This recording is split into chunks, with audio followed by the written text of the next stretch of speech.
हाय दोस्तों, आज हम बात करेंगे वारंट मामले में कि वारंट मामले क्या होते हैं और वारंट क्या होता है। तो सबसे पहले दोस्तों हम वारंट की परिभाषा समझते हैं। संहिता की धारा 2 और उसकी उपधारा भा में बताया गया है कि मृत्युदंड या जीवन कारावास के दंड या 2 वर्ष से अधिक की अवधि के कारावास के दंड से दंडनीय अपराध से संबंधित मामला वारंट मामला कहलाएगा।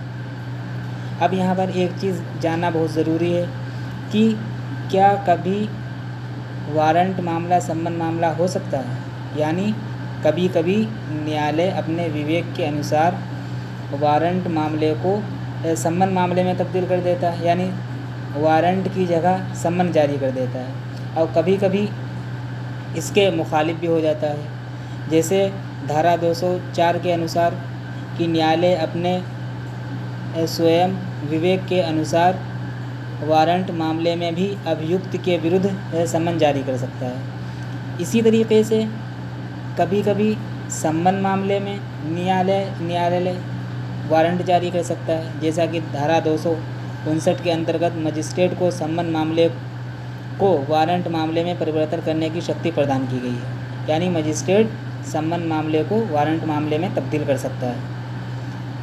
अब हम बात करते हैं कि वारंट कई प्रकार के होते हैं, कितने प्रकार के होते हैं। वारंट 2 प्रकार के होते हैं, एक होता है ज़मानती और दूसरा होता है गैर ज़मानती, जिनको धारा 71 में बतलाया गया है। अब हम यहाँ पर बात करेंगे कि हम कैसे पहचानें ये जो वारंट है, ये जारी जो हमारे पास आया है, ये कोर्ट की तरफ से है या नहीं कोर्ट की तरफ से है। तो उसके लिए उस वारंट में 6 चीज़ें होना ज़रूरी होती हैं। उसमें सबसे पहले जो चीज़ है कि उस वारंट का लिखित होना चाहिए। फिर दूसरी चीज़ ये है कि उसे न्यायालय के पीठासीन अधिकारी द्वारा उस वारंट के ऊपर साइन होने चाहिए।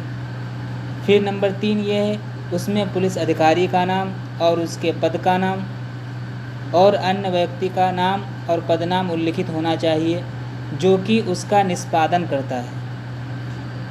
फिर नंबर 4 में उस व्यक्ति का पूरा नाम होना चाहिए, उसका पूरा पता होना चाहिए जिसको गिरफ्तार किया गया है या जिसको गिरफ्तार किया जाना है, जिससे कि उसकी अच्छी तरीके से पहचान हो सके। जब उसका नाम नहीं होगा, उसका पता नहीं होगा, तो उसको कैसे पहचाना जाएगा। फिर जिस व्यक्ति को गिरफ्तार किया जा रहा है उसके ऊपर जो आरोप लगे हैं, उन आरोपों और अपराधों का उसमें बिल्कुल साफ वाज़ेह तौर पर लिखा होना चाहिए। फिर जो सबसे मेन चीज़ है वो ये है कि उस पर कोर्ट की मुहर लगी होनी चाहिए। कोर्ट की मुहर लगी होगी और ये बाकी चीज़ें 5 चीज़ें और जो बतलाई गई हैं ये चीज़ होगी, तो गोया कि वो वारंट मामला होगा।